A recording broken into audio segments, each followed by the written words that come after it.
Hello everyone, welcome to English Drop. आज हम फिर से बात करेंगे राजस्थान चतुर्थ श्रेणी कर्मचारी भर्ती परीक्षा 2025 के इंग्लिश मॉडल पेपर के बारे में।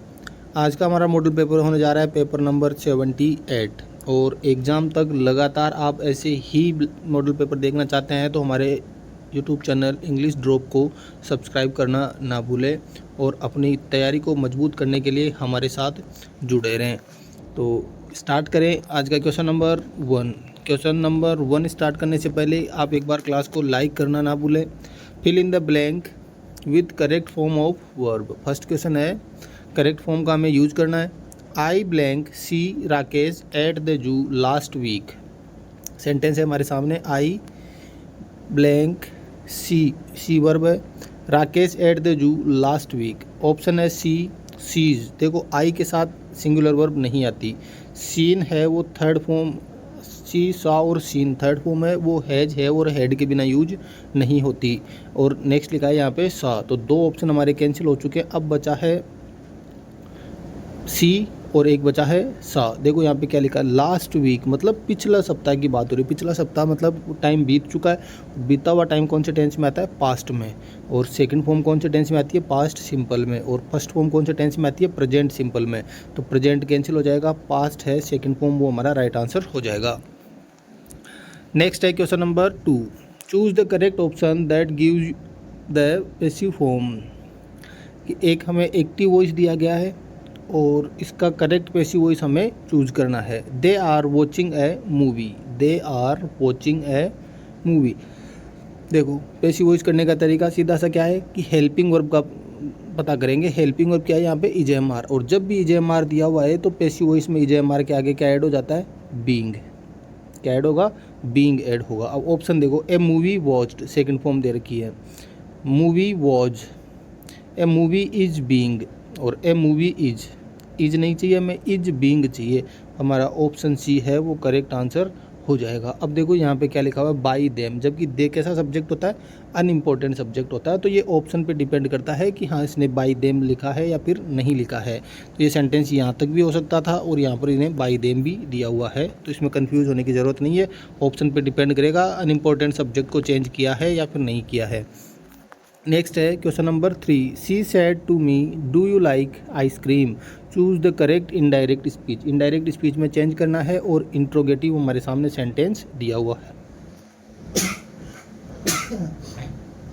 सॉरी, सी आस्क्ड मी। देखो सेड टू किस में चेंज होगा, इंट्रोगेटिव में, आस्क्ड में।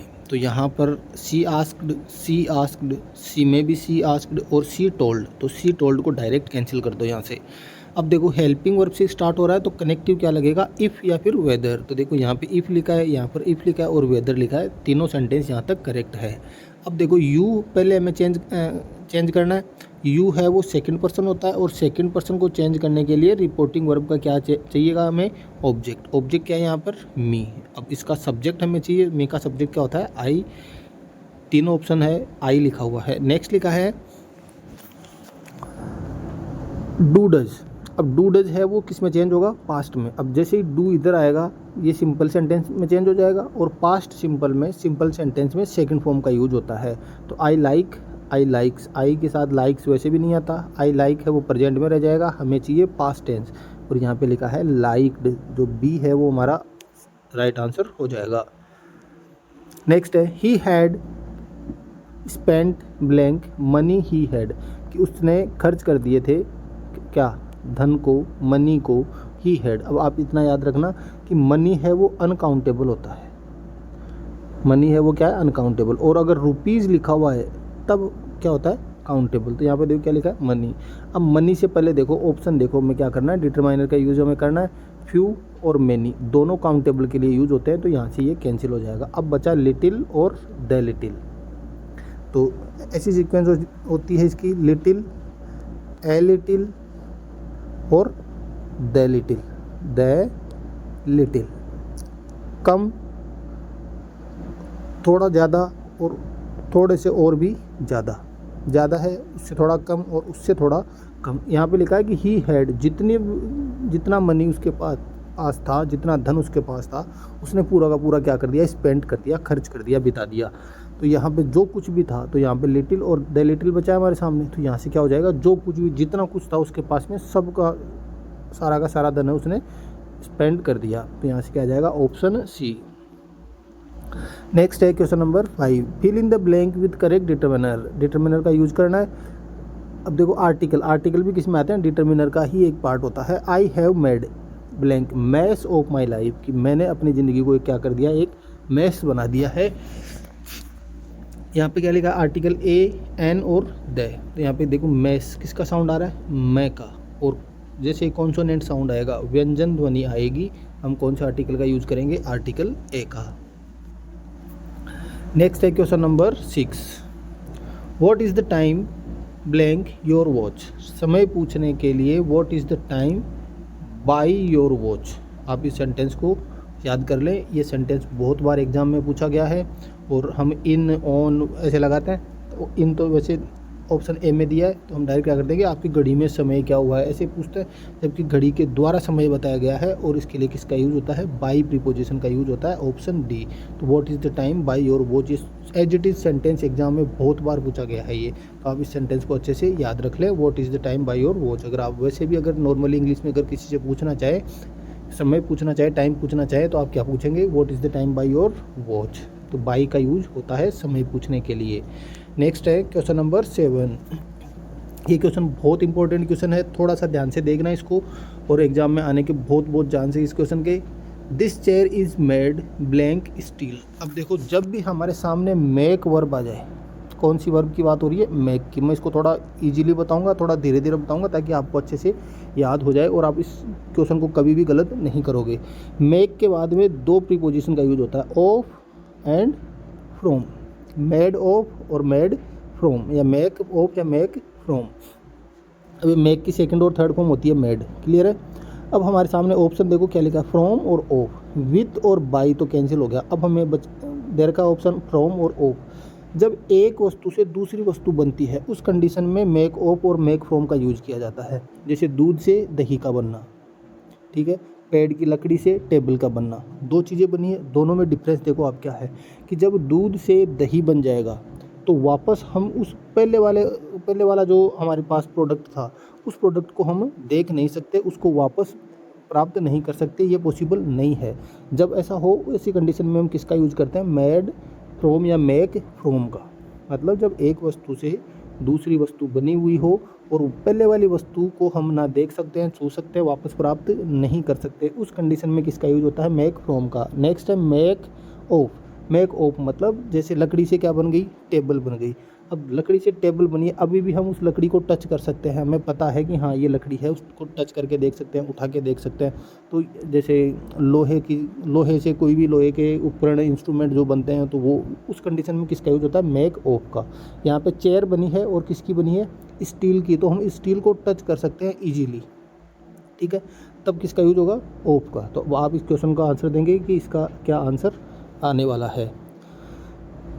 नेक्स्ट है, he is not blank honourable man. Honourable, ये हॉनरेबल नहीं होगा, ये क्या होगा, ऑनरेबल होगा। जैसे होता है ना HONEST, होनेस्ट नहीं होता, ये क्या होता है, ऑनेस्ट। किसका साउंड आ रहा है, वोवल का। वैसे होता है ऑनर, HONOUR, ऑनर में, सम्मान में, HOUR, घड़ी के घंटे के लिए। तो ये हार नहीं होता, ये आर होता है। ये होनर नहीं होता, ये क्या होता है, ऑनर होता है, ठीक है। तो यहाँ पे किसका साउंड आ रहा है, वोवल का साउंड आ रहा है, और वोवल साउंड के लिए कौन से आर्टिकल का यूज किया जाता है, आर्टिकल एन। नेक्स्ट है question number 9, nobody could answer the question, change into affirmative. देखो नेगेटिव सेंटेंस है, किस में चेंज करना है, अफर्मेटिव में, असर्टिव में, सिंपल सेंटेंस में, साधारण वाक्य में इसको चेंज करना है। मतलब इस सेंटेंस में हमें नोट नहीं चाहिए, लेकिन इसका सेंस चेंज नहीं होना चाहिए, अर्थ चेंज नहीं होना चाहिए। मतलब इस क्वेश्चन को पहले भी कोई नहीं कर पा रहा था, और अफर्मेटिव में चेंज करने के बाद भी कोई भी नहीं कर पाएगा। फर्स्ट ऑप्शन लिखा है, everybody fail to answer the question. Everybody, हर कोई फेल, असफल हो गया, टू आंसर, उत्तर देने में, द क्वेश्चन, प्रश्न का। यहाँ पर भी कोई नहीं दे पा रहा था, यहाँ पर भी कोई नहीं दे पा रहा है।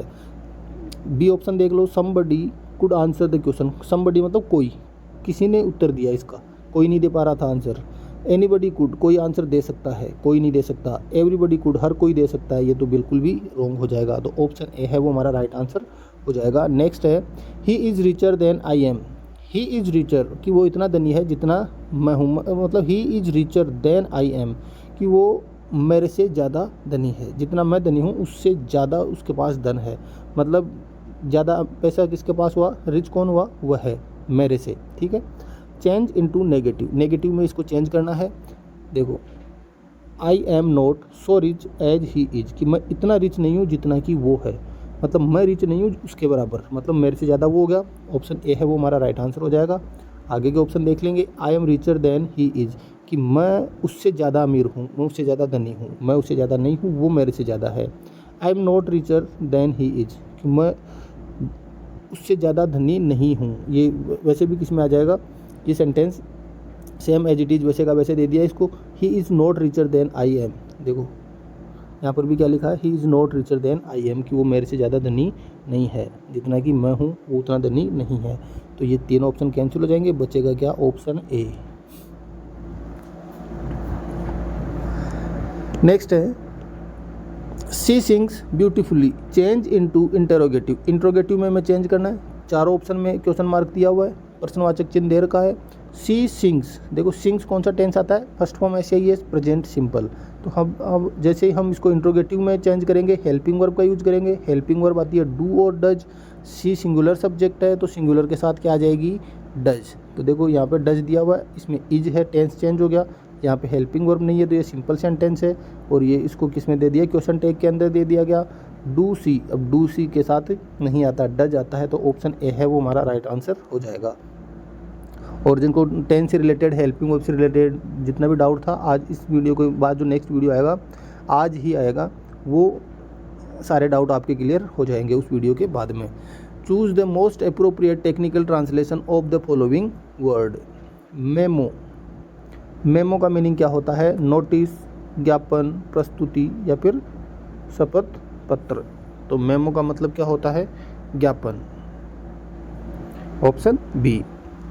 नेक्स्ट है 5 माइल्स, 5 मील, blank not a long distance, एक लंबी दूरी नहीं है। जब भी डिस्टेंस की इनकी बात हो और इनसे पहले हमें नंबर दिया हुआ मिल जाए तो ये एक सिंगुलर के रूप में काउंट होता है। और सिंगुलर सब्जेक्ट है तो वर्ब भी कैसी आएगी, सिंगुलर वर्ब आएगी। यहाँ पे वर आर दिया हुआ है, नन ऑफ देम नहीं आएगा, यहाँ पे क्या आ जाएगा, is. 5 miles is not a long distance. Next है question number 14, we will go to the market tomorrow, choose the correct Hindi translation. We will go to the market tomorrow, कल जाएंगे, फ्यूचर की बात हो रही है। जाते हैं, रहे हैं और गए, ये पास्ट में हो गया, ये दोनों प्रेजेंट में है। हम कल बाजार जाएंगे, ऑप्शन सी है वो फ्यूचर में दिया हुआ है, राइट आंसर हो जाएगा।